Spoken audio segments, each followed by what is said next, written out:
ஒரு சின்ன ஜெபம் பண்ணும். இயேசுவின் நாமத்தினாலே நீர் பேசும், நாங்கள் கேட்கட்டும். இயேசு மூலம் ஜெபிக்கிறேன் ஜீவனுள்ள தகப்பனே. கிறிஸ்துவர்கள் ஆன பிறகு பணங்களை எப்படி கையாளணுங்கிறது தான் நான் இன்னைக்கு சொல்ல போகிறது. அல்லேலூயா. எப்படி பணத்தை கையாள வேண்டும், காணிக்கை எப்படி கொடுக்க வேண்டும், அந்த காணிக்கை ஒரு ஊழியர் எப்படி செலவழிக்க வேண்டும், அப்படியெல்லாம் முறைமைகள் இருக்கிறது. அநேக கிறிஸ்தவர்கள் அல்லலியா நெருக்கப்பட காரணம் என்னென்னா, அல்லலியா மற்ற வயிற்றோலிக்கோ மற்ற உலக தேவைகளுக்கோ இயேசுவை சாருகிறார்கள். ஆனால் பணத்துக்கும் இயேசுவை சாருகிறார்கள். ஆனால் அந்த பணத்தை அப்படியே உலகத்தின் தன்மைக்காகவும் பிசாசின் கிரியைகளுக்காகவும் செலவழிக்க ஆரம்பிக்கிறார்கள். அல்லலியா பணத்தை தேடுவதும் உலகத்தின் தன்மையிலே தேடுதாங்க, செலவழிக்கிறதும் உலகத்தின் தன்மையிலே செலவழிக்கிறாங்க. அலெக்ஸா பக்கத்தில் இருக்கான். அலெக்ஸுக்கு ஒரு 1,00,000 ரூபா வேணும்னா எனக்கு ஜோம் பண்ணுங்க, எனக்கு 1,00,000 ரூபா வேணும்ன்றுவார். அதே மாதிரி 10 லட்சம் வந்திருக்குன்னு வச்சு விடுவோம், மூச்சே காமிச்சிட மாட்டார். சொல்ல மாட்டியா? இது எல்லாமே ஏன் தெரியுமா? அவங்கத்தில் குறித்து ஒன்றும் இல்லை, அந்த பணத்தை குறித்ததான அந்த அந்த புரிதல் இல்லை. பணம் ஒரு பண்ட மாற்று முறைக்கு தான் பணம் வைக்கப்பட்டிருக்கிறது. பணம் தேவன் இல்லை, பணம் சமாதானம் இல்லை. பணம் சரஸ்வதியா?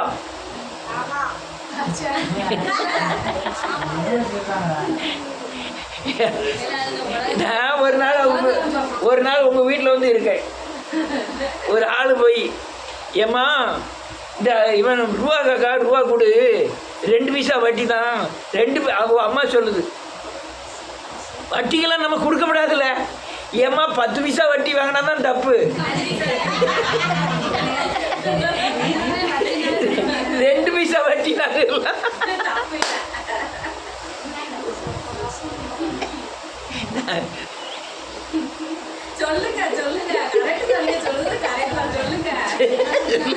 முடிஞ்சு வரும். நான் என்ன சொல்ல, இப்போ என்ன ஆயிட்டு, கடன் வாங்குறதும் தப்பு, கடன் வட்டிக்கு கொடுக்கறதும் தப்பு, வட்டி வாங்குறது.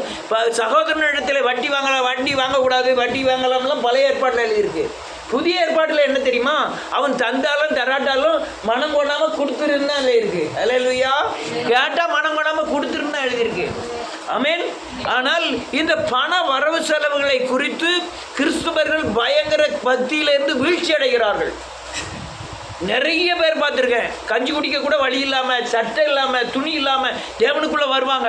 ஆனால் அந்த பணம் வந்த பிறகு பணத்தை பிடிப்பாங்க, தேவனை விட்டுருவாங்க. நிறைய பேர், நான் எத்தனையோ பெரிய பெரிய ஊழியக்காரர்கிட்ட பழகி பார்த்துருக்குறேன். போன உடனே உங்கள் சபைக்கு எத்தனை பேர் வராங்க? உங்கள் பில்டிங் என்ன, எவ்வளோ பெரிய பில்டிங்? நீங்கள் காரில் வந்தீங்களா, பைக்கில் வந்தீங்களா, சைக்கிளில் வந்தீங்களா? ஆனால் ஓட்ட மோட்டர் சைக்கிளில் வந்திருக்காங்க. உடனே மேலேருந்து கீழே வரையும், நம்ம ட்ரெஸ்ஸை மேலேருந்து கீழே வரையும். அல்லையா, இதெல்லாம் பார்க்குறாங்க. எனக்கு எது மேன்மை தெரியுமா? எனக்குள்ள கிறிஸ்து இருக்குது தான் எனக்கு பெரிய பணம். நீ என்ன நினச்சாலும் நினச்சிட்டு போயா, உன் பணமும் நீயும் என்ன செய்ய கிடப்பது? நாசமா போட்டு. பணம் எல்லாவற்றிற்கும் உதவும், ஆனால் பணம் தெய்வம் இல்லை. ஆனால் பணம் எல்லாவற்றிற்கும் உதவி செய்கிறவர் தேவன். நிர்பந்தத்துக்கு பணத்தை கொடுத்து உதவி செய்கிறவர் தேவன். நம்ம தாவீதை கேட்டாலும் கொஞ்ச நேரம் பேசினா போதும், அது அங்கே கடைநல்லூரில் அங்கே பாயிட்ட ஒரு 200 சென்ட் இருக்குது, அங்கே 5000 சென்ட் இருக்குது. 5000 சென்ட்லேயும் எல்லாத்தையுமே கேமரா மாட்டியிருப்பார். அவர் அங்கேருந்துலாம் பார்ப்பார். நம்ம இவர்கிட்ட பேசவே விடாதுன்னு நினைப்பார். அவருக்கு அவன் பணக்காரன், இவன் பணக்காரன், அது பணம். ஏன் அவன் பணமும் எவ்வளோ சாப்பிடுவான்? விடிய காலம் தோசை 2 தோசை சாப்பிடுவானா? எனக்கு பணம் இருக்குன்னு சொல்லி 10 தோசை சாப்பிட முடியுமா? முடியவே முடியாது. பணம் சம்பாத்தியம் பண்ண பிறகு அந்த பணத்தை பாதுகாப்பதே ரொம்ப சங்கடம். பணம் வர வர அநேகர் இயேசு கிறிஸ்துவை விட்டு விலகினார்கள். உண்மை. ஆனால் அவன் பட்டினியாக கிடக்கும்போது, நோய்வாய்ப்பட்டு கிடக்கும்போது, படுக்கையில் கிடக்கும்போது பயங்கர வைராக்கியத்தோடு செய்வான். ஆனால் அதே நோய்வாய்ப்படும் போது, அதே அல்லையா வேதனைப்படும் போது, பணத்தை வரும்போது இயேசுவை விட பணத்தை தான் நம்புவான். பணம் இல்லாதவன் ஹார்ட் அட்டாக் வந்துட்டியா, பணம் இருக்கு, நீ எங்கே போய் படுப்பான்? மதுரையில் அந்த ஆஸ்பத்திரி பேர் மீனாட்சி மிஷனில் போய் படுத்துருவோம். அப்பல்லோ அது பெரிய ஆஸ்பத்திரி. 10 லட்சம் ரூபா கட்டிடுவான். ஆனால் பணம் இல்லாதவன் யாரை தேடுவான்? ஆண்டவனை தேடுவான். ஆமென். ஆண்டவனை தேடுவான். அப்போ பணம் இருக்கணுமா இருக்கக்கூடாதா? நான் இருக்கக்கூடாதுன்னு சொல்லலை.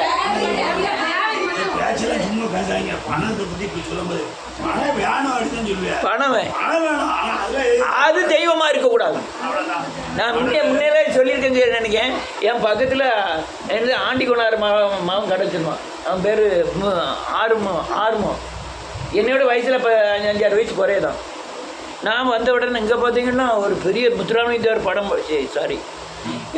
ஒரு பெரிய போட்டா இருக்கும்.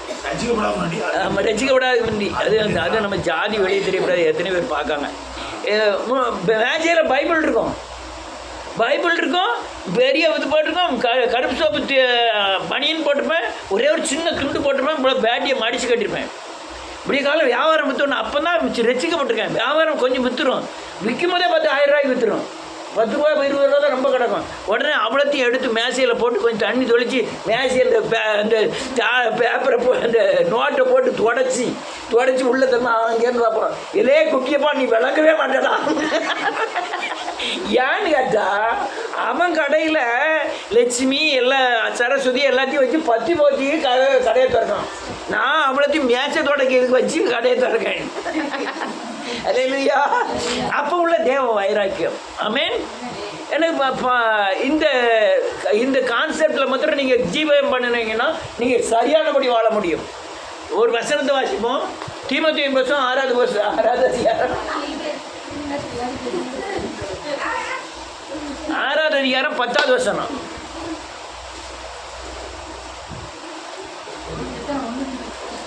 ஆமாம். பண ஆசை எல்லா தீமைக்கும் வேறாக இருக்கிறது. ஆமென். ஆமென். ஆமென். அதான் பிரச்சனை. பணம் என்ன செய்து தன்னை உருவ குத்தி கொள்ள செய்கிறது. நல்ல கழுகு அநேகர்கிட்ட பணம் இல்லைன்னா 1000 ரூபா வாங்கி பைபிள் வச்சுக்குவோம். ஏம்னா பணம் தான் அவனுக்கு பாதுகாப்பு. அல்லேலூயா. என் வாழ்க்கையில் 34 வருஷம் ஆச்சு கல்யாணம் முடிச்சு. யாரையும் கடன் வாங்கினதே கிடையாது. 2 மரணத்தை சந்திச்சிருக்கேன், 2 கல்யாணத்தை சந்திச்சிருக்கேன். அசால்ட்டாக 5 லட்சம் 10 லட்சம்லாம் வாங்குகிறோம். அசால்ட்டாக 10 லட்சம் வாங்கினா, 20 லட்சம் வாங்கினா, அசால்ட்டாக கொடுத்தோம் வாங்கினா இருக்கோம். நான் பணம் வாங்கினதே கிடையாது. பணம் நீங்கள் கடன் வாங்கினீங்கன்னா உங்களுக்கு உறக்கமே வராது. அல்லேலூயா. நீங்கள் பணத்தை முன்ன வைக்கிறத விட தேவனை முன்ன வைக்கிறது தான் ரொம்ப நல்லது. உலகத்தில் பணத்தை எப்படி முன்ன வைக்கிறாங்கிறத சொல்கிறேன். யோசேப்பு ஒரு யாக்கோப்பின் மகன். 12 பேர். 12 பேரில் மூத்தவன் பேர் அவன் தான் எல்லாத்தையும் நடத்தி செல்லுகிற தலைமகன். அவனுக்கு சுதந்திர பாகம் 2 பாகமாக கிடைக்கணும். அவன் தண்ணீரை போய் தழும்பினதுனால நீ என்ன நினைய மாட்டாய்? அடுத்தால லேவி சிமியோன் அவனும் அல்லையா கொலை பண்ணினாங்க. அவங்களையும் இது பண்ணிட்டான். இப்போ இதோட சீட்டு யார் மேலே போய் விழுதுடா? யோசேப்பு மேலே போய் விழுது. யோசேப்பு மேலே போய் விழுந்த உடனே யோசேப்புக்கு என்ன செய்யறான்? நல்ல அழகான ஜிகுனா வஸ்திரத்தை வாங்கி போடுறான். 17 வயசு. கூட பிறந்தவங்க 11 பேர். இந்த வஸ்திரம் மற்றவங்களுக்கு தீ பிடிக்கும் மனசில். ஏன் தெரியுமா? இவனுக்கு சுதந்திரமாக அதிகமாக கிடைக்கும். யாருக்கு? யோசேப்புக்கு. இந்த 11 பேரையும் கெட்டி அடிக்க தான் இவன் தான் அடிக்கணும். தலைமை பொறுப்புக்கு இவன் வந்துட்டாங்கக்காக யோசேப்பை கொன்றணும்னு நினைக்கிறான். அல்லேலூயா. குழியில் தூக்கி போட்டான். ஆமாம். அந்த சொப்பனை வேற காங்குறான். சொப்பனத்தில் என்ன எழுதிருக்கு? தாய் தாப்பம் அண்ணன் தம்பி எல்லாம் என் காலில் விடணும். எவ்வளோ பெரிய வயிற்றுச்சல். குழியில் தூக்கி போட்டு மேலேருந்து கல் விழுந்து உள்ளே போட்டுக்கலாம், கொண்டிருக்கலாம். ஆனால் தேவன் விடலை. அல்லேலூயா.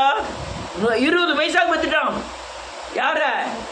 யோசேப்பை. இப்போ எதனால?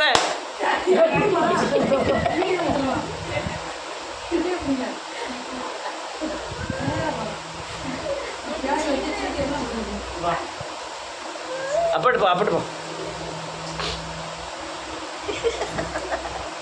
இல்லையா? எதனால இது இது பூரா யார் நடக்குது தெரியுமா? பணம். என்னதுக்கு? பணம்.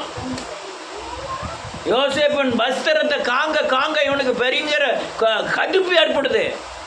இவன் தான் நம்மளை தான் ஆள போறான்னு கடுப்பு ஏற்படுது. அது என்ன சொப்பனை வேற சொல்றான். சொப்பனை எப்படி பலிக்குன்னு பார்ப்போம். அவனை கொல்ல துடிக்கிறாங்க. அல்லேலூயா. அதே மாதிரி நீ சிம்சோன்ல பார்த்துக்கிட்டீங்கன்னா ஒரு தெளிலாளுங்கிறவங்களை கொண்டு விட்டு அந்த அல்லையா 1000 வெள்ளிக்காசை கொடுத்து சிம்சோனை கொல்லணும்னு பார்க்கான். அல்லேலூயா. பணம். இப்போ சிம்சோன் அவளுக்கு என்ன கொடுத்துருவான்? சிம்சோன் அவளுக்கு எவ்வளவு ரூபா கொடுத்துருவான்? 1000 ரூபா கொடுக்க முடியுமா? 1000 வெள்ளிக்காசு சிம்சோனால கொடுக்க முடியாது. ஆனால் இவன் கவர்மெண்ட் கொடுக்க 1000 ரூபா. கவர்மெண்ட் அவன் வேற யாரு? பெலிசர். 1000 வெள்ளிக்காசு கொடுத்தோன்னா அவன் சரின்ட்டான். இங்க இங்க இங்க என்ன விளையாடுது? பணம். பணம். அவன் பார்த்தான், ஆண்டவர் பார்த்தாரு, எல்லாத்தையும் ஒரே போட்டில் கொண்டுருவோம்னு சொல்லி அவன் ஆண்டவர்கிட்ட ஜெபம் பண்ணது. ஆண்டவரே, இந்த ஒரே ஒரு தீர்வை தாரும், எனக்கு இந்த பில்டிங்கே சாட்சி போடக்கூடிய பலத்தை தாருன்னு சொன்னோன்னே கண்ணை 2 பிடிக்கிறான். கைசையை காட்டி வேடிக்கை காமிச்சிக்கிட்டு இருக்கான். அந்த தூணை அப்படியே தள்ளுறான். எல்லாரும் ஒரே நேரத்தில் 3000 பேர் குளோஸ். அவளும் சேர்த்துட்டான். பணம் ரொம்ப மோசமானது. அண்ணன் தம்பிக்குள்ள ஒரு எங்கள் ஊரில் நான் இப்போவே சொல்லியிருக்கேன்னு நினைக்கிறேன். 3 அண்ணன் தம்பி. அதில் ஒரு ஆள் டிரைவர், கேடிசி டிரைவர். டிரைவர் முருகன்னா தெரியும், மனசேர முடியல. அவன் அப்பாவை பார்த்தா படுக்கையில் விழுந்துட்டார். யாரும் பார்க்க மாட்டேன்ட்டாங்க. படுக்கையில் விழுந்தா என்ன க்ளீன் பண்ணனா? யாருமே பார்க்க மாட்டேன்ட்டாங்க. உடனே எல்லாரும் சேர்ந்து பெரிய வீட்டில் 6 மாதம், சின்ன வீட்டில் 3 மாதம், அடுத்த வீட்டில் 3 மாதம், அப்படியே 3 மாதமாக அவர் ரொம்ப சங்கடம் பண்ணிட்டார். அல்லேலூயா. கடைசியில் ஒரு நாள் இறந்துட்டார். இறந்த உடனே எல்லாம் 3 பேரும் பங்கு போடுதாங்க. தூக்கிட்டு போய் அடக்கம் பண்ணது. நீ 5000 ரூபா நீ 5000 ரூபா இந்த நீ 5000 ரூபா தான். கடைசியில் குளிப்பாட்டத்துக்கு தூக்குதாங்க. தலைவாணி நிறைய பணம். அந்த மனுஷன் இந்த களவாண்ட ஆடை பூரா வாங்கி விற்று ஏகப்பட்ட துட்டு சேர்த்து உள்ளே வச்சுருக்காரு. உள்ள களவாண்ட அந்த அந்த இது நிறைய பணத்தை பார்த்தானுங்களா இல்லையே தெரியல. 3 பேர் வந்துட்டான். இது ஆறப்பா எங்கப்பா கொண்டா? நான் அடக்க மாட்டேன். நீ அடக்க மாட்டேன். பணத்தை எடுத்துக்கிட்டு பணத்துக்காக நான் அடக்க பண்ண போகிறேன். நான் தான் சோறு கொடுத்தேன், நான் தான் கறி கொடுத்தேன், நான் தான் 30 நாள் பார்த்தேன், நான் தான் 60 நாள் பார்த்தேன்னு எல்லாத்துக்கும் பங்கு போட்டுதானோ. அவரல்ல, தலைவாணியை பங்கு போட்டுக்கும் அவரை பங்கு போட்டுதானோ. ஆனால் ஊருக்கார பூரா சொன்னான், பணம் எல்லாத்துக்கும் வச்சு விடுவோம்ப்பா, எல்லாத்துக்கும் பிரித்து கொடுத்துருந்தோம். இங்கே வாங்க, என்ன செலவு பண்ண போறீங்க சொல்லுங்கள் அப்படின்னா. இந்த ஊரில் நெல்லை மாவட்டத்தில் சங்கூதத்துக்கு ஃபேமஸாக யார் இருக்கான்னு சொல்லி நாங்குநேரில் போய் கூப்பிட்டு வந்தாங்க. சங்கூதவனை கொட்டு எங்கே எந்தோ ஊரில் போய் கொட்டுலாம் அடிக்க கூப்பிட்டு வந்தாங்க. ஒரே கரகாட்டம் அது இதுன்னு வச்சு சாம்னு தூக்கிட்டு போயிட்டாங்க. அந்த தலைவாணி அம்பிடுறதுக்கு மிந்தி அவருக்கு ஆமாம், தலைவாணி அம்பிட்ட பிறகு அவருக்கு ஜே வரவேற்பு. அல்லேலூயா. ஊடையில் பேசுது என்னது?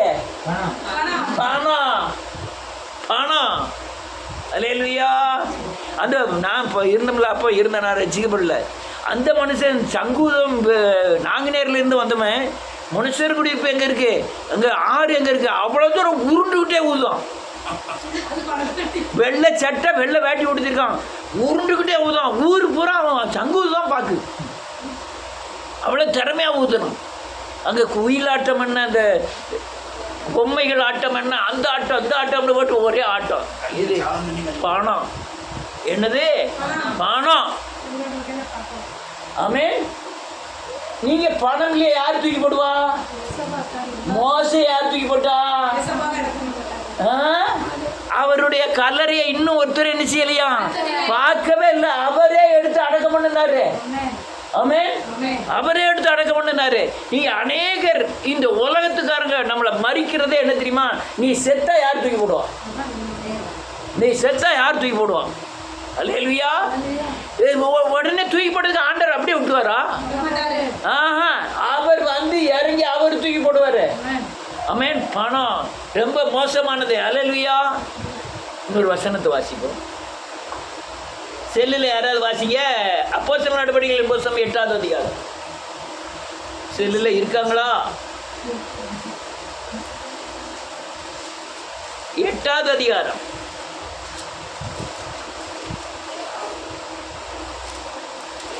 பதினைந்தாவது வசனத்திலிருந்து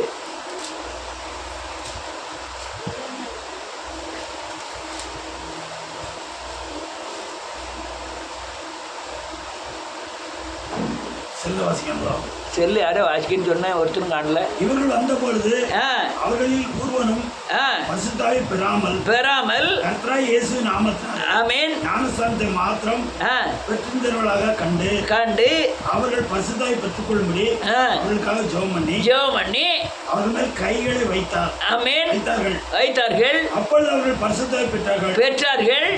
அப்போஸ்தலர் தங்கள் கைகளை அவர்கள் வைத்ததினால் பரிசுத்தாவி தந்தரல படுகிறதை சீமோன் கண்டபோது அவரிடத்தில் பணத்தை கொண்டு வந்து நான் என் கையை வைக்கிறேனோ அவன் பரிசுத்தாவி பெறத்தக்கதாக எனக்கு இந்த அதிகாரத்தை கொடுக்க வேண்டும் என்றான். ஆமென். போதும், ஒரு நிமிஷம் வாசிக்கணும். என்ன அர்த்தம் தெரியுதா? கிறிஸ்துவின் கிரியைகளை பணத்தினால வாங்கலாம்னு அநேகர் முயற்சி பண்றாங்க. 10 ரூபா போட்டா 100 ரூபா கிடைக்கும்னு சொல்ல தெரியுமா? அவன் பணம் என்ன ஆகும்? நாசமா போயிடும். அபிஷேகம் நிரப்பப்படுவதுக்கு இல்லையா வந்து பாஸ்டர்கிட்ட கொண்டு போய் 10,000 ரூபா கொடுத்துட்டு அபிஷேகம் நிரப்பப்படுங்களா, அது நாசமா போகும். இங்கே அப்படிதான் எழுதியிருக்கேன். நான் யார் மேல கை வைக்கணும், அவங்க அபிஷேகத்தில் நிரப்பப்படணும் அப்படின்னு பணத்தை கொண்டு கொடுக்கும். யாருக்கிட்ட? அதான் யார்கிட்ட? பேதுருட்ட. பவுல்ல பேதுருட்ட. பேதுரு எப்படிப்பட்ட ஆள் தெரியுமா? பணத்தை துச்சமா மதிக்கக்கூடிய ஆளு. பேதுரு இயேசுவை கொண்டு அற்புத அடையாளங்களை பார்க்கிற ஆளு. இயேசுவை சார்ந்து சாப்பிடக்கூடிய ஆளு. அவன்கிட்ட கொண்டு பணத்தை போய் நிட்டோன்னா அவன் என்ன சொல்லலாம் பாருங்க. அடுத்த வசனம். பேதுரு அவனை நோக்கி தேவனுடைய வரத்தை பணத்தினாலே நீ நினைத்தபடியால் பணம் உன்னோடு கூட நாசமா போட்டும். திரும்பவும் சொல்ல, நகை வேண்டாம்னு சொல்லல, பணம் வேண்டாம்னு சொல்லல, நீங்க உழைக்க வேண்டாம்னு சொல்லல. உழைப்பின் மூலம் தான் சாப்பிடணும்னு நினைக்கிறது பயங்கரமான தவறு. ஆமென். நான் என் தேவன் வழிகளை உழைப்புங்கிறது உன் சரீரத்தை அமைப்புக்கு வைக்கப்பட்டது. நீ சரியானபடி நடந்தால் தான் உனக்கு ரத்தம்லாம் ஓடும். அது உழைப்பு வச்சிருக்காரு. ஆனால் அதன் மூலமாக கஷ்டமாக வேலை பார்த்து தான் நான் வீடு கட்டணும், கல்யாணம் பண்ணி. நான் இப்படிலாம் பேசுறது அநேகருக்கு சங்கடமாக தெரியும். எத்தனை பேருக்கு அதனால இல்லை. உழைச்சா தான் வீடு கட்ட முடியும். உழைச்சா அது இல்லை, விசுவாசிச்சா தான் வீடு கட்ட முடியும். அது இல்லை, நீ பரிசுத்தமாகி தேவனுடைய கிரியைகள் உங்கள்கிட்ட நடமிச்சாதான் நீ வீடு கட்ட முடியும். ரைட்டு. பணத்தை வச்சுக்கிட்டு எத்தனை பேர் கல்யாணம் முடியாம இருக்காங்க? எத்தனை பேர் வீடு கட்டணும்? எவ்வளவு பணத்தை வச்சுக்கிட்டு வீடு கட்டணும்னு நினைக்காம வீடு கட்ட முடியுதா? அல்லேலூயா. ஆமென். அதுக்கு முன்குறித்து இருக்கிறார். எத்தனை சென்டில், எத்தனை அடியில், எவ்வளோ நாளில், என்ன கிழமையில் வீடை கட்டி முடிக்கணும்னு அவர் எண்ணிக்கை வச்சிருக்கிறார். அல்லேலூயா. எல்கையை குறித்து வச்சிருக்காருன்னு அது சொல்றது. ஆமென். நீ இந்த உலகத்தில் என்ன நிமிஷத்தில் வரணும், எப்போ பிறக்கணும், எப்போ இந்த உலகத்தை விட்டு போகணுங்கிறத என்ன செஞ்சிருக்காரு? எழுதி வச்சிருக்கிறார். அல்லேலூயா. அலைசி எத்தனை கிலோ இருந்த? இப்போ இல்லை, பிறந்த உடனே 3.25. உங்கள் ஆட்சிட்ட கேட்கணும். உங்கள் ஆட்சி என்ன சொல்லி தெரிஞ்சிடணும்? பொக்கு மாதிரி இருக்கும், பொக்கு மாதிரி இருக்கும். ஏன் 3.25 பொக்குன்னு சொல்லிச்சு? என்னைக்கு சொன்னது? 13 வருஷத்துக்கு இல்லை, நீங்கள் தான் சொன்னீங்க. என்ன பிள்ளை எப்படி இருக்கு? 3.25 யாரே என்கிட்ட சொல்லிட்டாங்க. இருந்தாங்க. தலை கொஞ்சம் தண்டியாக இருக்கு. என்ன எப்படி இருக்கா பையன்? பொக்கு மாதிரி இருக்கான். அவன் பொக்கு மாதிரியா இருக்கான். அது 1.5 கிலோலும் பிறந்திருக்கு பிள்ளைகள், 1.25 பிறந்திருக்கு, 3 கிலோக்கு தாண்டி. ஆனால் 3 கிலோக்கு இருந்தது இப்போ வளர்ந்துருந்தா எவ்வளோ எத்தனை கிலோ இருக்குது தெரியுமா? 54 கிலோ இருக்கணும். ஆனால் இருக்கிறது 22 கிலோ. ரைட், அல்லேலூயா. நான் திரும்பவும் சொல்கிறேன், பணத்தின் மேலே உங்கள் இருதயத்தை வைக்கிறதை காட்டிலும் தேவன் மேல் உங்கள் இருதயத்தை வைத்தால் இந்த உலகத்தில் உள்ள தேவைகள் எல்லாம் சந்திக்கப்படும். பணத்தின் மேலே வைக்க வைக்க அவன் இருதயம் சஞ்சலத்திலும் துக்கத்திலும் வாழ்க்கை நடத்த வேண்டியது இருக்கும். பணம் இல்லாமல் போனாலும் துக்கம்தான், இருந்தாலும் துக்கம்தான். அதிகமான பணம் வந்தாலும் உங்களுக்கு என்ன உண்டாயிரும்? துக்கம் தான் ஏற்படும். ஆனால் பணமே இல்லைனாலும் என்ன உண்டாகும்? ஆனால் கிறிஸ்துவின் மேல் நம்பிக்கை வைப்பனா பணம் இருந்தாலும் சரி இல்லாட்டாலும் சரி என்ன இருக்காது? துக்கம் இருக்காது உங்களை. அல்லேலூயா. பணம் இல்லாட்டாலும் கர்த்தர் பார்த்துக் கொள்வார்கள் யெகோவா அப்படின்ட்டு போய்கிட்டு இருப்பீங்க. பணம் இருந்தாலும் என்ன செய்வீங்க? அதை அப்படியே தூக்கி தூரப்பட்டு அது கர்த்தர் பார்த்து விடாருன்னு சொல்லி போயிட்டே இருப்பீங்க. உங்கள் கையில் இருக்க பணம் 10 லட்ச ரூபாய் தொலைஞ்சு போச்சுன்னா அன்னைக்கு தேவனை நம்பினீங்கன்னா அந்த 10 லட்சம் உங்களை பாதிக்க வச்சாது.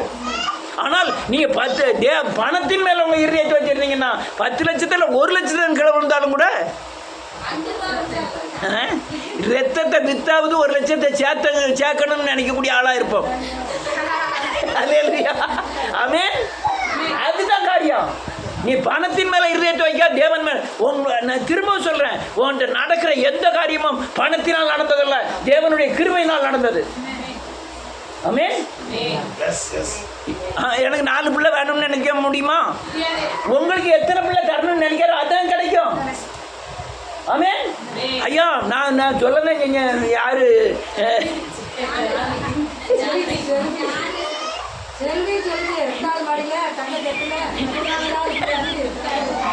ஆனா 3ஓட நிப்பாட்டிட்டாங்களா போச்சே.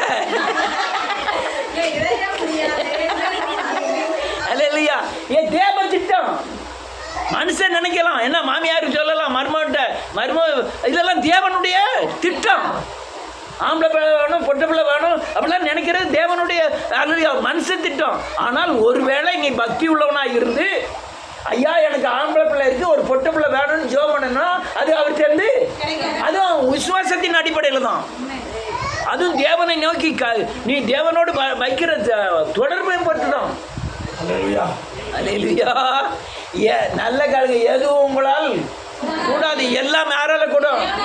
ஏன்னா மனுஷனால் கூடாதெல்லாம் ஒன்னால கூடாது. அணுவும் அவர் இல்லாம அடிச்சாது, அசையாது. பணம் பணம் அந்த பணம் அலையிறாங்க தெரியுமா? கடைசி வரை அழுவாயமா. அதாவது ஹோட்டல் வச்சிருக்கான். இப்போ நீங்கள் வேலைக்கு போய் உங்களுக்கு சம்பளம் ஒரு நாளைக்கு 1500 ரூபா, 2000 ரூபா. ஹோட்டல் வச்சுருக்கான், 2000 ரூபா சம்பளம் போதுமானு கேளுங்க. ஐயா 3000 ரூபா.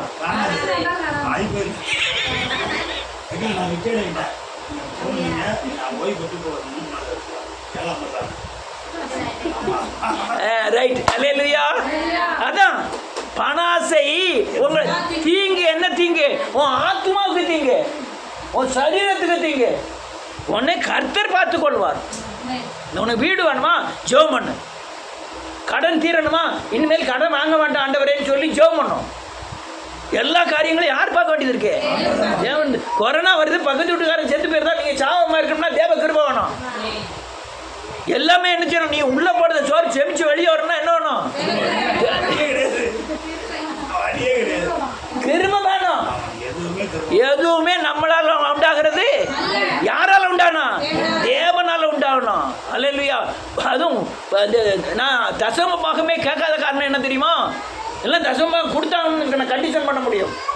ஆனால் தசம பாகம் புதிய ஏற்பாட்டில் இல்லை. அது பணத்தினால் உண்டாகிற ஊழியம் அல்ல, புதிய ஏற்பாடு ஊழியம். எதனால் உண்டாகிற ஊழியம் தெரியுமா? கிருபையினால விசுவாசத்தினால உண்டாகிற காரியம். அதனால தான் அல்லேலூயா. அதனால தான் பணத்தை மையமாக வைக்கவே இல்லை. பணத்தை மையமாக நான் பணத்தை வெளியே மையமாக வைக்காங்க. நான் வச்சதே கிடையாது.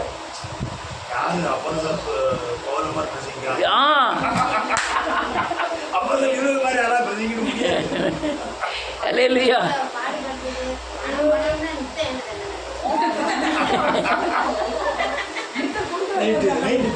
அடே நீங்க ஒருத்தட்ட பணத்தை வாங்கி இன்னொரு ஆள்கிட்ட காட்டு கொடுத்துருவியோ, உங்கள்கிட்ட பணமே கேட்கக்கூடாது. நீங்க ஏமாந்து இன்னொரு ஆள்கிட்ட கொடுப்பியோ. ஆனா அதே மாதிரி உங்கள்கிட்ட அவங்க ஏமாறணும்னு என்ன இருக்கு?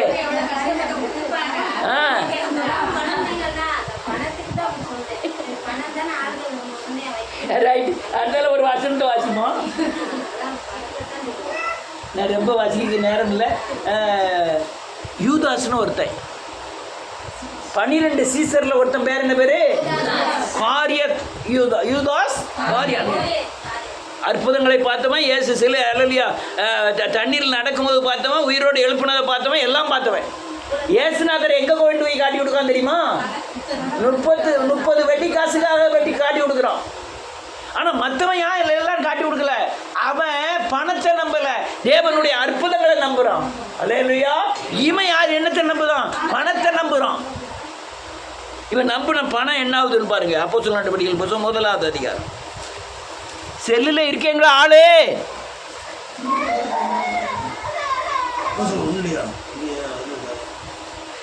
அப்போஸ்தலர் நடவடிக்கைகள் புத்தகம் 1வது அதிகாரம் 15வது வசனத்தில் வாசிக்கலாம்.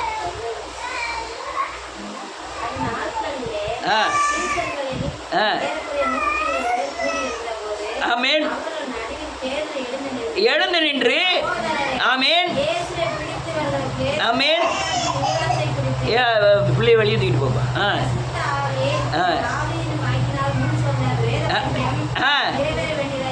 இருந்தது.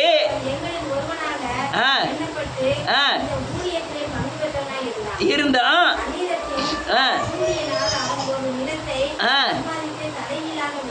ஆமென். போதும். அல்லேலூயா. வேதம் சொல்ல பாருங்க, ஒரு யூதாஸ்னு ஒருத்தன் இருந்தான், அவன் எங்களில் ஒருவனாக எண்ணப்பட்டான்.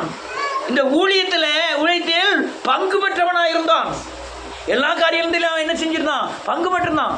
இயேசுநாதரை காட்டி கொடுத்ததுக்கு முந்தி, சிலுவையில் அறையப்படுறதுக்கு முந்தி அவன் காலையும் கழுவுதாரு ஆண்டவர். யார் கால? யூதாஸ் காரியாத் காலையும் கழுவுறாரு. இதெல்லாம் பார்த்த மரமண்டை எதை நம்புது? 30 பைசாவை. 30 பைசாவில் என்னையா செஞ்சிட முடியும்னு கேட்கலாம். அந்த நேரத்தில் 30 பைசா பெருசு. ஒரு அடிமைக்கு விலை 30 பைசா, 30 வெள்ளிக்காசு. கொண்டு போய் காட்டி விடுவாங்க. யார? இயேசுநாதரை. யாம் இந்த ஊழியத்தில் யார் இதில் இந்த ஊழியத்தில் பங்கு பெற்றவனாக இருந்தான்னு சொல்ல தெரியுமா?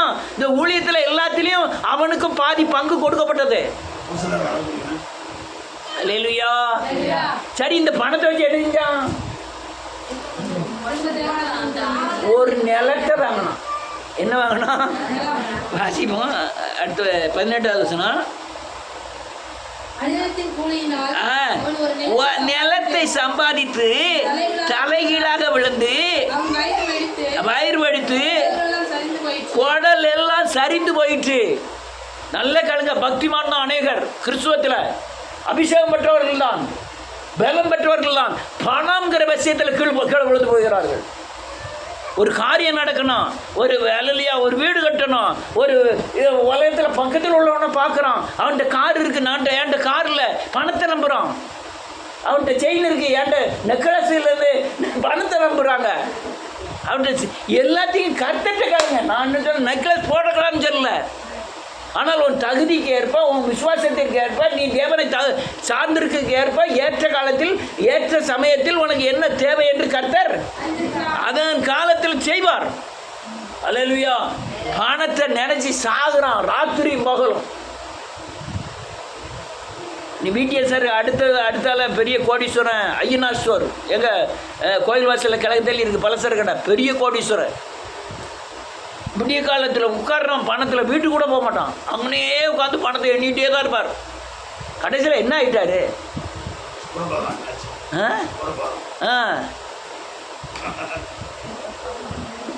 எல்லாம் லாஸு.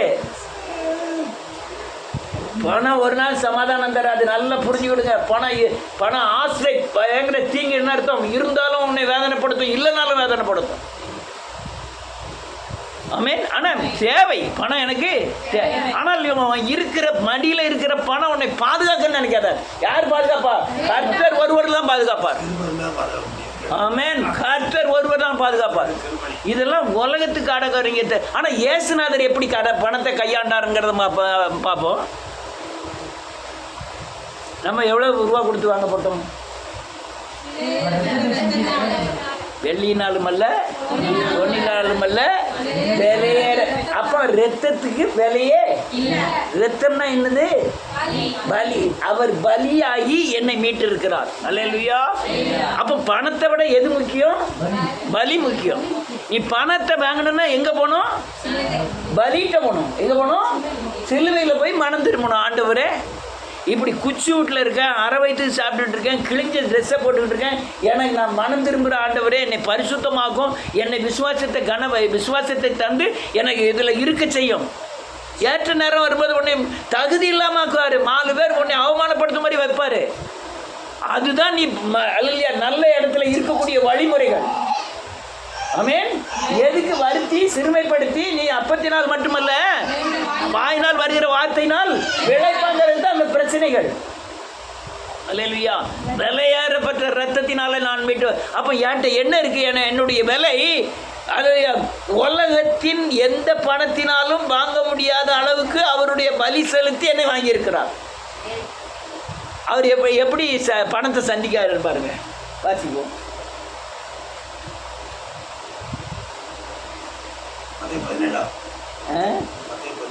மத்திய 17 24 to 27. அவர்கள் காப்பனாகும் எல்லாரும் எடுத்துட்டு வருச்சோம். எடுத்துடுங்க. பக்கம் வந்து 26 மத்திய அதிகாரம் 17 24 வருஷம் வாசிக்க வர நானும் பார்க்கிறேன்.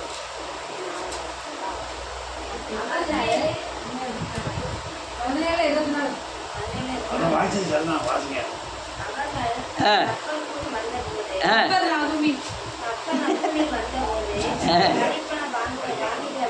ஆமென். போதகரே செலுத்துறது இல்லையா? ஆமென். இப்போ என்ன ஆகிட்டு? உலகத்தில் உடனடி அவருக்கு பணம் தேவை. யாருக்கு? ஏசப்பாவுக்கு உடனே பணம். அவர்கிட்ட பணம் வச்சுக்கிட்டது கிடையாது. அவர் மடியெல்லாம் என்ன வைக்கிறது இல்லை, பணம் வைக்கிறதே கிடையாது. அடுத்த என்ன எழுதிருக்கு?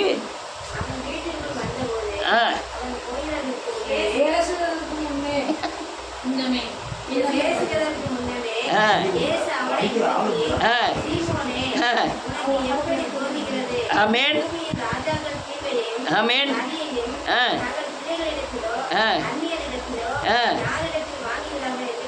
அவர் என்ன சொல்றாரு? நான் பணத்தை வச்சு நான் சாதிக்க கூடாது, பணத்தை வச்சு ஒன்றும் கிடையாது, நான் தேவனுடைய பிள்ளையா இருக்கேன், என்கிட்ட பணம் வாங்கலாமான்னு கேட்காரு. அடுத்தால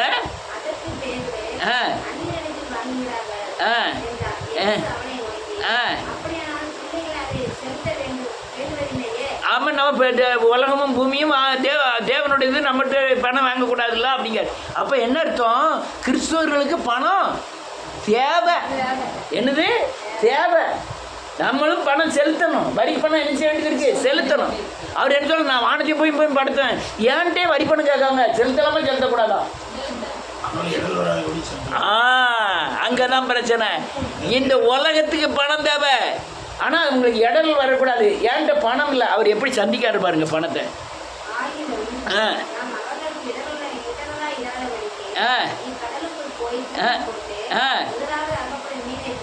ஆமென். ஆமென். கொடு என்றார். போதும், உன் பிரச்சனைக்கு எங்கேயாவது ஒரு காக்கா வந்து கொண்டு போடும். ஆனால் நீ தேவனோடு தொடர்பு இருக்கணும். எந்த மீன் அவர் வெள்ளிக்காய் போய் மீனை பிடிச்சி வாயை பாருட்டாரு. அங்கே எந்த மீனை பிடிச்சாலும் உள்ள வாயுல என்ன இருக்கும்? வெள்ளிக்காசு இருக்கும். ஆமென். அதுதான் எந்த மீனாவது உனக்கு கொண்டு போடும், எந்த காக்காயாவது கொண்டு போடும். ஆனால் தேவனோடு தொடர்பு இருக்கணும். அல்லேலூயா. எனக்கு அநேக காரியங்கள் இந்த வெள்ளிக்காசு தான் வச்சுக்கிட்டு எதுவுமே செய்யலை. அல்லேலூயா. எதுவுமே செய்யலை. இது இந்த வெள்ளிக்காசு தான். அந்த பண கோணங்களில் ஒரு வசனத்தை வாசிப்போம். பவுல் எப்படி பணத்தை சந்திக்காருன்னு பாருங்க. அப்போஸ்தலர் நடவடிக்கைகளின் புத்தகம் 25வது அதிகாரம் முடிச்சிட்டேன். 21வது வசனத்திலிருந்து. அதற்கு பவுல் தான் ராயருக்கு முன்பாக நியாயம் விசாரிக்கப்படும்படிக்கு நிறுத்தி வைக்க வேண்டும் என்று அபாயம் விட்ட போது நான் அவனை ராயத்திடத்திற்கு அனுப்பும் அளவும் காவல் பண்ணும்படி கட்டளையிட்டேன் என்றான். அப்பொழுது அகிரிப்பா பெர்த்தனை நோக்கி, அந்த மனுஷன் சொல்லுகிறதை நான் கேட்க மனதாய் இருக்கிறேன் என்றான். அதற்கு அவன், நாளைக்கு நீர் கேட்கலாம் என்றான். மறுநாளில் அகிரிப்பாவும் பெர்னீக்கேயும் மிகுந்த ஆடம்பரத்துடனே வந்து சேனாதிபதிகளோடும் பட்டணத்து பிரதான மனுஷரோடும் கூட நியாயஸ்தலத்தில் பிரவேசித்தார்கள். உடனே பெஸ்துவினுடைய கட்டளையின்படி பவுல் கொண்டு வரப்பட்டான். அப்பொழுது பெஸ்து, அகிரிப்பா ராஜாவே, எங்களோடு கூட இவ்விடத்தில் வந்திருக்கிறவர்களே, நீங்கள் காண்கிற இந்த மனுஷனை குறித்து யூத ஜனங்கள் எல்லோரும் எருசலேமிலும் இவ்விடத்திலும் என்னை வருந்தி கேட்டுக்கொண்டு, இவன் இனி உயிரோடு இருக்கிறது தகாதென்று சொல்லி கூக்குரலிட்டார்கள். இவன் மரணத்துக்கு பாத்திரமானதையும் செய்யவில்லை என்று நான் அறிந்து கொண்டதினாலும், இவன் தானே ராயனுக்கு அவைமிட்டபடினாலும் அவரிடத்தில் இவனை அனுப்பும்படி தீர்மானம் பண்ணினேன். இவனை குறித்து ஆண்டவனுக்கு எழுதுகிறதற்கு நிச்சயப்பட்ட காரியம் என்றும் எனக்கு விளங்கவில்லை. காவல் பண்ணப்பட்ட ஒருவன் செய்த குற்றங்களை எடுத்து காட்டாமல் அனுப்புகிறது புத்தீனமான காரியம் என்று எனக்கு தோன்றுகிறபடினாலே இவனை விசாரித்து கேட்ட பின்பு எழுதத்தக்க விசேஷம் ஏதாயும் எனக்கு விளங்கும்படி இவனை உங்களுக்கு முன்பாக விசேஷமாய் அகிரிப்பா ராஜாவே, உமக்கு முன்பாக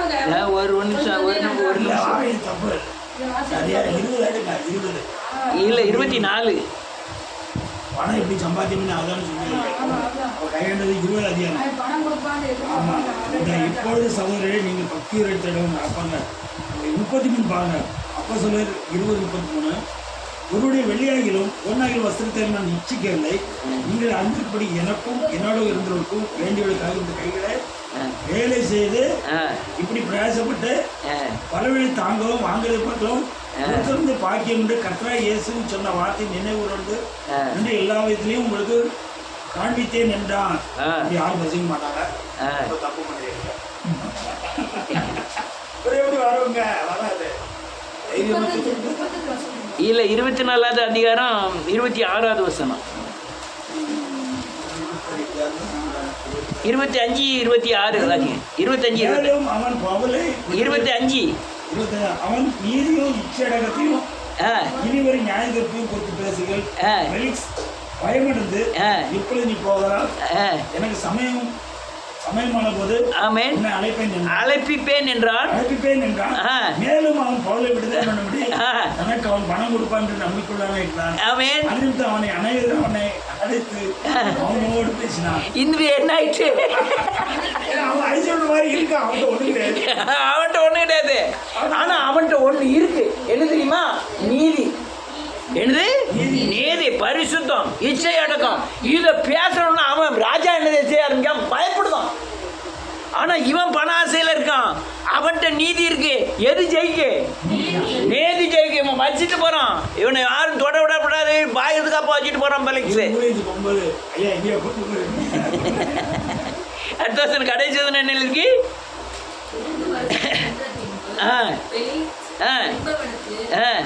பதிலாக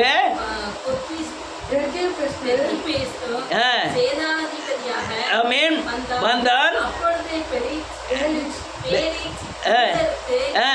தயை செய்ய மனதாய் பவுலை காவலில் வைத்து விட்டு போனோம். இப்ப யார் ஜெயிச்சா? பவுல் தான் ஜெயிச்சா. பணம் இல்ல, நீதி. பணம் இல்ல, இச்சை அடக்கம் ஜெயித்தது. அப்போ இந்த உலகத்துல எது மேன்மை? தேவன் தான் மேன்மை, தேவனுடைய வழிகள் தான் மேன்மை, தேவ சத்தியங்கள் தான் மேன்மை. பணத்தை நம்பி நீங்க மாண்டு போவாதீர்கள். அநேகர் நல்ல கட்டுக்கிடுங்க, கிறிஸ்துவர்கள் ரொம்ப பேர் பணத்தை சார்ந்திருந்து தன் கிறிஸ்துவ ஜீவியத்தை இழந்து தன் கல்லை எடுத்து தன்னே உருவ குத்திக்கிட்டு தாங்க. ஆனால் மனசில் என்ன நினைப்பு? இவ்வளோ பெரிய வீட்டை நான் கட்டினேன், மகா பாபிலோன் அல்லவா, புல்லு திங்கி போயிருந்தான். மகா பாபிலோனை காமிச்சாமல நான் எத்தனையோ வீட்டு போயிருக்கேன், நான் 1000 வீட்டுக்கு மேலே போயிருக்கேன். ஒரு சிஸ்டரும் பிரதரும் என்னை கூப்பிட்டு கொண்டு போய், இது பத்தியலா இது யார் கட்டினா தெரியுமா? எங்கள் மைனி கட்டி கொடுத்துட்டு ஆள் இறந்து போச்சு. மைனி கட்டி கொடுத்து ஆள் இறந்து போச்சு. இந்த இவ்வளோ பெரிய வீட்டை எனக்கு சும்மா கிடச்சிது. பார்த்தியாளா, என் காரை பார்த்தியாளான்னு சொல்லக்கூடிய ஆளை பார்த்துருக்கேன். அல்லேலூயா. நகையை பார்த்தியாளான்னு பொம்பளைகள் காமிக்கிறத பார்த்துருக்குறேன். இது மேன்மை கிடையாது. எனக்கு ஒரு வாசத்தெல்லாம் எங்க இருக்கு? பரலோகத்திற்கு இருக்கு எங்களுக்கு ஒரு வீடு. அப்ப அண்ணக்கு அப்படியே அலையணுமா?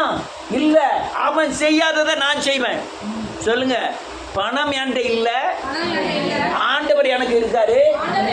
பணம் இருக்கவன் செய்ய முடியாதத இல்லாத நான் இயேசுவை கொண்டு அவனே மெச்சிக்கொள்ளக்கூடிய அளவுல பெரிய காரியங்களை செய்வேன். எத்தனையோ மீன் எனக்காக காத்திருக்கு. வானத்தின் பலகணிகளை திறந்து உன்னை ஆசீர்வதிக்கிறேனா இல்லையா பார். நீ ஐஸ்வர்யானாம்படி அவர் என்ன தரித்திரனார். அதனால இந்த பூமியில ஆபிரகாமுக்கு உண்டான எல்லா செல்வாக்கும் சிலுவை வழியா உங்களுக்கு திரும்ப கிடைக்கும்.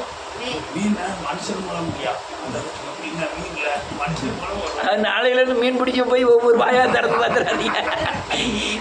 மீன் அதில் ஏன் எழுதிருக்குன்னா ஏதாவது ஒரு கோணத்துக்கு தான் மீன் எழுதிருக்கு. ஏதாவது ஒரு கோணத்தில் நீ உனக்கு எல்லாம் சந்திக்கப்படும்னு எழுதியிருக்கு. நம்ம நீதியில் நடந்தால் அல்லையா எல்லா காரியமும் கிடைக்கும். ஆமென், எல்லாம் கிடைக்கும். ஆனால் உனக்கு தகுதிப்படுத்தி கொடுப்பார். அலைஸுக்காக எனக்கு ஒரு புல்லட் வேணும் தாத்தானுக்காக உடனே காலை போய் அப்படியே காலம் போய் வர 2 லட்சத்தை கட்டி உடனே புல்லட் வாங்கி கொடுத்துட்டு வரா. இவர் புல்லட்டு தள்ளுவார முதல்ல.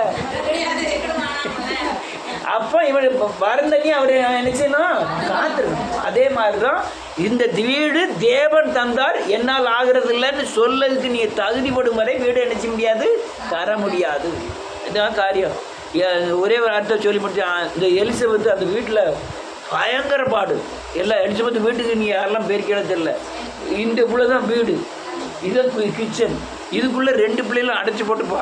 நீங்கள் செவரை பார்த்தீங்கன்னா எழுதாத இடம் கிடையாது. எல்லாம் எழுதிக்கிட்டே இருக்கும். வீட்டை விட்டு வெளியே போனால் அந்த சிங்கம் நிற்கி வாயில் வாசலில் பக்கத்து வீட்டுக்கார பொம்பளையால் படுத்துனதே பாடு, பயங்கர பாடு. ஏச்சி பேச்சி ஒரே அவ்வளோத்தையும் சகிச்சிட்டு இருந்தா. இப்போ பிரச்சனை என்ன தெரியுமா? தேவன் அந்த வீட்டு ஆளை சந்திச்சு அந்த வீட்டுக்காரரை சந்திச்சு இவ்வளோ தூரம் செஞ்சிருக்காரு கர்த்தர். இப்போ பாடுகள் எல்லாம் என்ன செஞ்சிடும்? மறந்து போகும். அவங்க செஞ்சது பூரா என்ன செஞ்சிடும்? மறந்துடும். நான் மன்னிக்கிறவர். நம்ம அப்படிப்பட்டவர்கள் மன்னிக்கிறவர்கள். நம்ம எல்லாத்தையும் மன்னிச்சிட்டோம். ஆமாம், நம்ம எல்லாத்தையும் மன்னிச்சிட்டோம். அவங்க செஞ்சது பூரா மன்னிச்சோம். அவ்வளோ பேர் ரசிக்கப்பட போகிறாங்க. ஹல்லேலூயா. எது வேதனை பெருசா, சந்திக்கப்படுறது பெருசா? சந்திக்கப்படுதாங்க. ஹல்லேலூயா. அதான் காரியம். அதனால சில காரியங்கள் சில காலங்களில் சில காரியங்களை கர்த்தர் நடத்துவார். ஆனால் எதுக்கு நடத்துவாருன்னு நமக்கு தெரியாது. நம்ம காத்திருந்து தேவனுக்காய் காத்திருக்கணும். ஆனால் முடிஞ்ச பிறகு தெரியும் இதுக்கு தான் நடத்தினாருங்கிறது நமக்கு தெரியும். ஹல்லேலூயா. எல்லாரும் முழங்கால் போடுஞ்சோ.